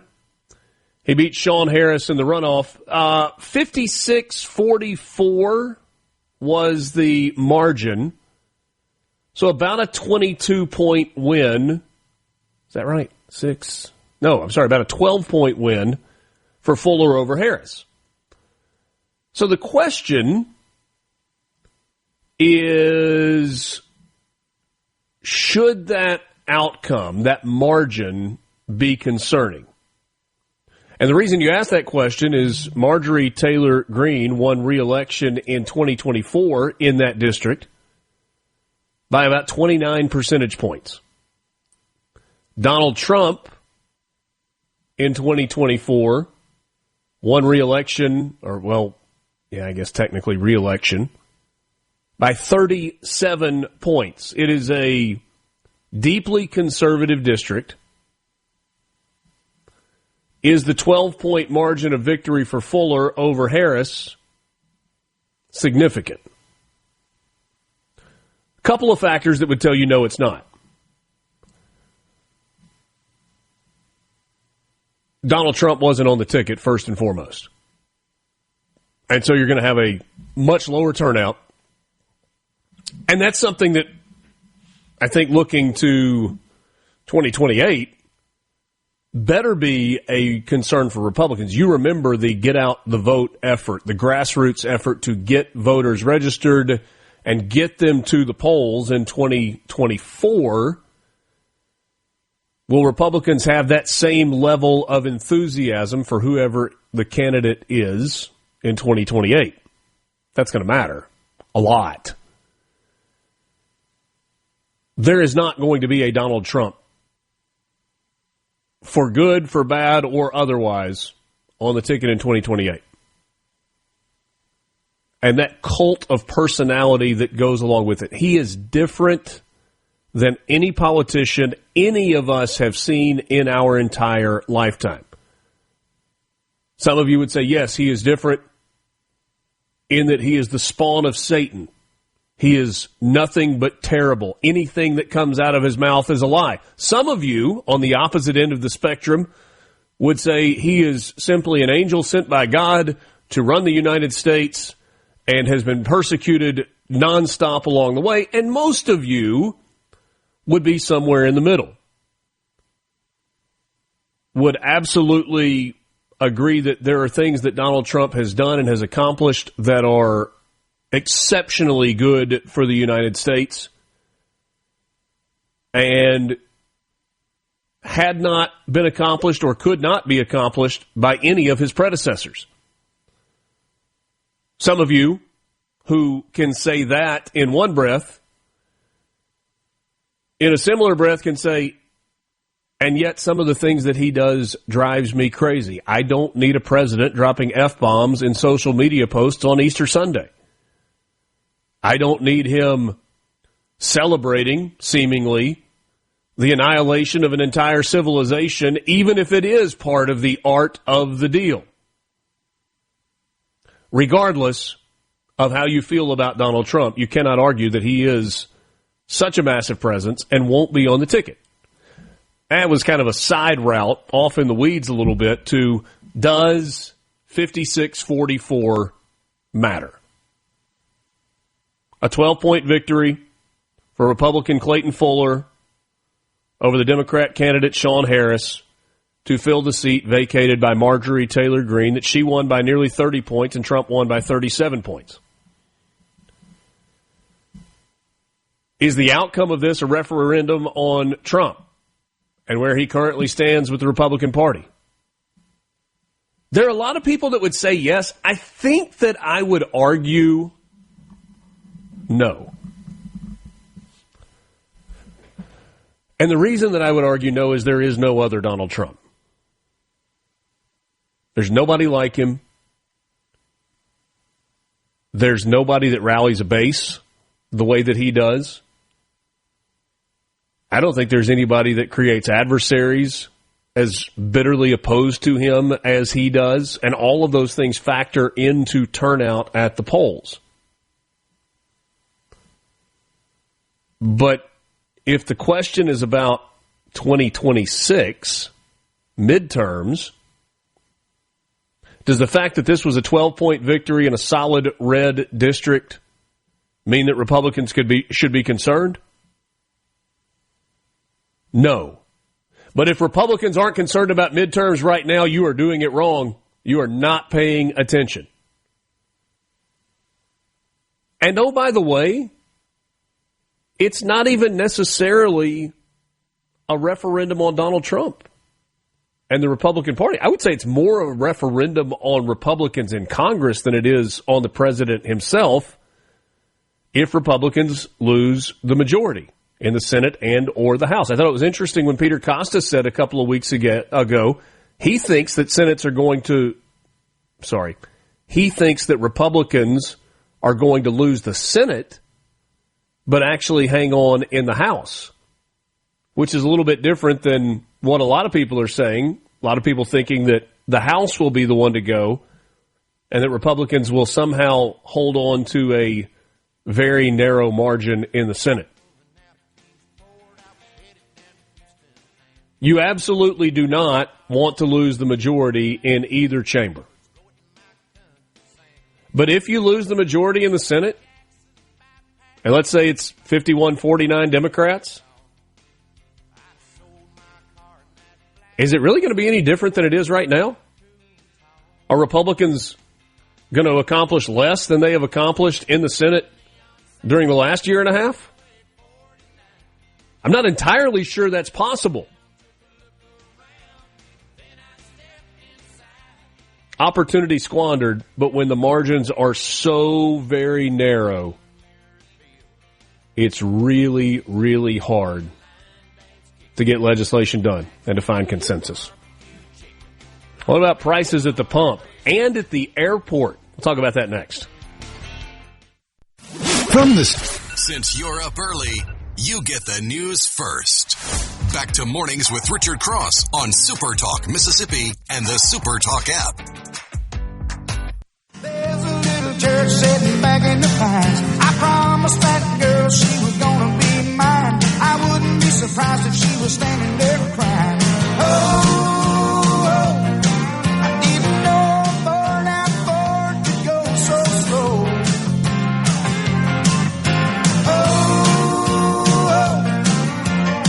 You got to put your foot down on the floor. Good to be with you. It is Mornings with Richard Cross on Super Talk Mississippi. C Spire text line open 601-879-4395. William on the C Spire text line says, yes, it is a big deal. 49 senators cannot confirm nominees. And we have seen that matter during the last 2 years. Now, it hasn't mattered with all of the nominees. I don't know that we talked about it enough, Lance. Marco Rubio's confirmation that was unanimous is one of the most remarkable things that has come out of the Senate this year. And here's the thing. It speaks to Marco Rubio more than anything else. It speaks to who he was as a senator and the relationship that he built with his colleagues to slide into that role of Secretary of State, to have 100 out of 100 say yes on him. Yeah, I mean, do they agree? I mean, did even the Republicans within the Republican Party agree on everything or anything? Rarely. Yeah, rarely. So I think you're right. It's monolithic to get 100%. Mm-hmm.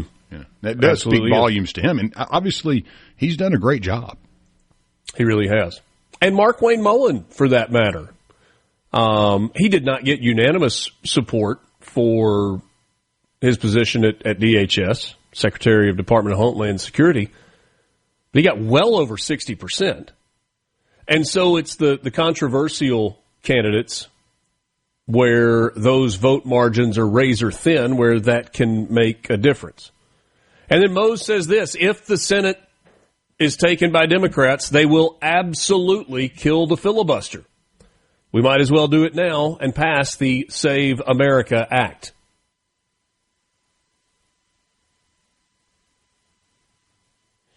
Absolutely seems like using the words ever and never. I say ever and never are a really long time.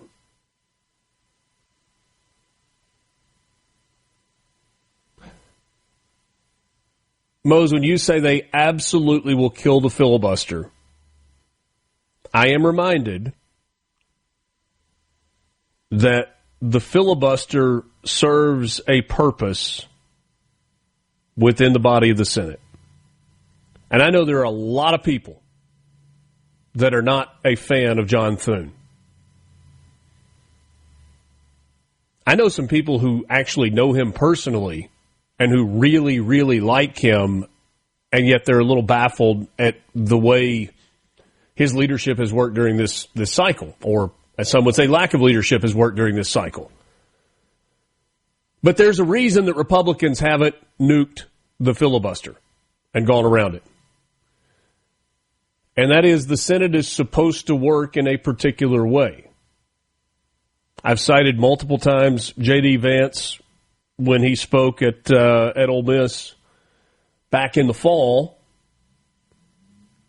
pointing to the fact that some of the things that people are concerned about Republicans doing, for example, at the time he was talking about National Guard troops being deployed to cities to enforce laws, and the question was about whether or not he was afraid that that would set a precedent for Democrats to do things like that in the future, and he said they're already going to do it. Not sure that's the case in the Senate, and I'm not trying to give Senate Democrats too much credit. But the concept in war theory of MAD, mutually assured destruction, which is what we have with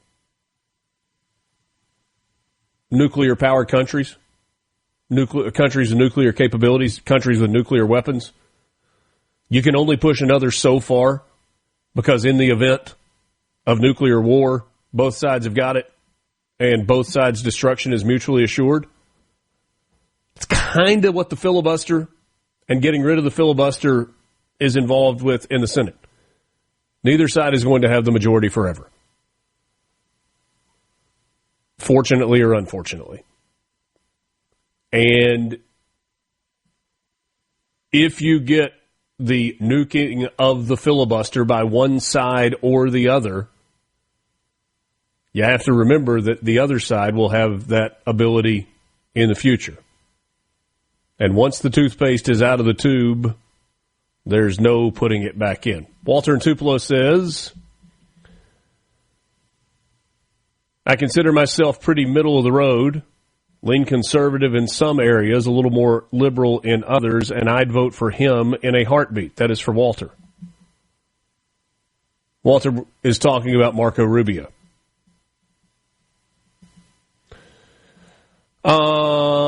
Thomas says, direct quote, well, hell, Democrats won't end the filibuster. We've heard that for 20 years, and it ain't happened, and neither will Republicans. It's a great excuse for inaction, and neither party wants to give up that excuse.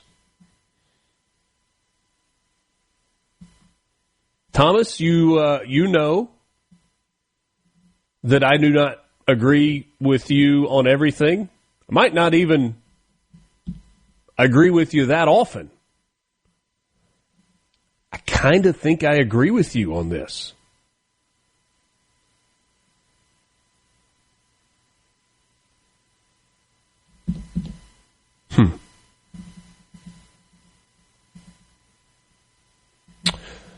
All right. Prices. They're up, just in case you didn't notice. Let's start with the airport. Delta is the latest major airline who is raising their checked bag fees beginning today. Most domestic and short-haul international passengers will pay $45 to check one bag, $55 for a second bag, $200 for a third bag. I don't know why the third bag is so much more. That's an increase of $10 on the first two bags. So from $35 and $45 to $45 and $55, and a $50 bump on the third bag. United Airlines and JetBlue have made similar announcements and have raised their baggage fees in the last week. Delta said these updates are part of Delta's ongoing review of pricing across its business and reflect the impact of evolving global conditions and industry dynamics. And they had a PR person write that statement. I think it would be a whole lot more relatable if they had just said what Ed Bastian, their CEO, told investors last month. The cost of fuel has cost them $400 million more, and they're passing that along to you. They're not going to eat that $400 million, at least not on an ongoing basis. I think we at least would have applauded the honesty. Complimentary bags at Delta will still be available to customers in premium cabins. That would be business class and first class. Active duty military personnel.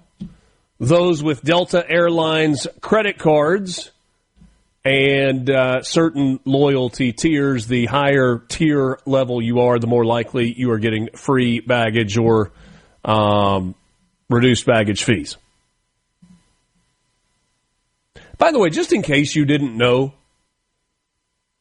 airlines are less airline and more credit card company these days than anything else. They want you to get the Delta co-branded American Express, the United co-branded Chase Sapphire card, the Citibank American Airlines Red Aviator or World Elite MasterCards, because they generate massive revenue from those. What about prices more locally? At the pump, the national average for 1 gallon of unleaded gasoline, 87 octane, is $4.16. The average in the state of Mississippi is $3.77 per gallon. The average cost of 1 gallon of diesel fuel is $5.30 a gallon. Today's gasoline, a penny higher than yesterday, 10 cents higher than last week, 79 cents higher than a month ago, and a full $1 more than a year ago at this time. By the way, the highest recorded price on record for regular unleaded happened back in 2022, June of 2022. It was $4.52 a gallon. The secret of a happy... From the Venable Glass Traffic. Back to Mornings with Richard Cross on SuperTalk Mississippi and the SuperTalk app. Yonder comes a gal of mine. How do you think I know? Not by the gingham gown, hang down so low. I'm the big home to be corn, feed him on. All I need is for a little girl, feed him with a gun.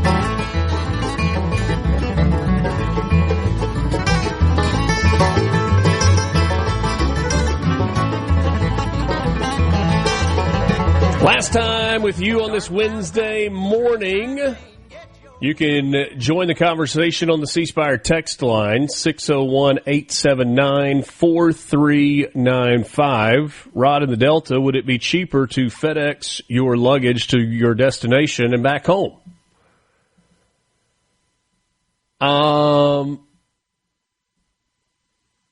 Not overnight, and it depends on how much it weighs and where you're going. If you just want to avoid the hassle of, you have to check a bag and you want to avoid the hassle of doing that, it's close. It is close.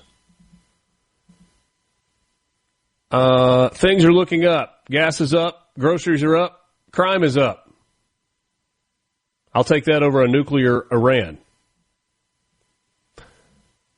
Crime is not up. Crime statistics are actually down pretty significantly, especially violent crime in the United States.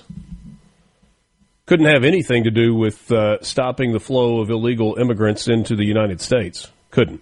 Oh, no, nothing. Richard, you fly a lot. Are you partial to one airline? I am. And here's the thing. When somebody tells you they only fly one particular airline, whatever that airline, there are going to be bad experiences from time to time. It's just the nature of air travel. And so you kind of have to know that going in. I fly American almost exclusively. I would say 95% of the time. There are times when I will take a connecting American flight as opposed to a direct flight on Delta or United. Not always. And a lot of that has to do with status. I don't mean my status. I mean like airline status, because I fly a lot. I've built up. You're in the Commander's Club or something. Yeah. But honestly, it has as much to do with credit card spend as it does to the amount of time I fly. So I said airlines are credit card companies a second ago, but I'm guilty of that. I mean, I use an American airline branded credit card, and here's why. You get treated different by the airline. If you're just a random occasional flyer, obviously you're not going to build up status and lots of points and all of those things. And it feels like you kind of get treated like a herd of cows? They're just shuffling you from one place to the next? That's kind of how I feel like I don't have to wait as long on hold if I have to call and make a change to an itinerary with American because of where I am from a status standpoint. Anyway, it feels weird talking about that on the air, but you asked. None of them are great. None of them are perfect. Somebody says Delta is great if you're flying east. During the last travel times, American was at the bottom of the barrel. That's from Rich in Biloxi. No, that's what I'm saying. Like, if you have an experience with an airline and you fly a lot, you're going to have problems. Somebody says Delta great flying east. American seems to work best flying west. Honestly, when I started traveling with ESPN a little over a decade ago, it was like, all right, I got to pick one and stick with it. And it felt like I was going to Arkansas and Texas A&M and a couple of places like that more often. And so I kind of went with American. But basically in flying out of Memphis, I'm either connecting in Charlotte or Dallas. There are a few direct flights to some big cities, but mostly Charlotte or Dallas. If I was flying on Delta, I was going to get on a plane in Memphis and go to Atlanta and then go from Atlanta to wherever I needed to go. So, just kind of personal preference. Stock futures up. We touched on that briefly earlier.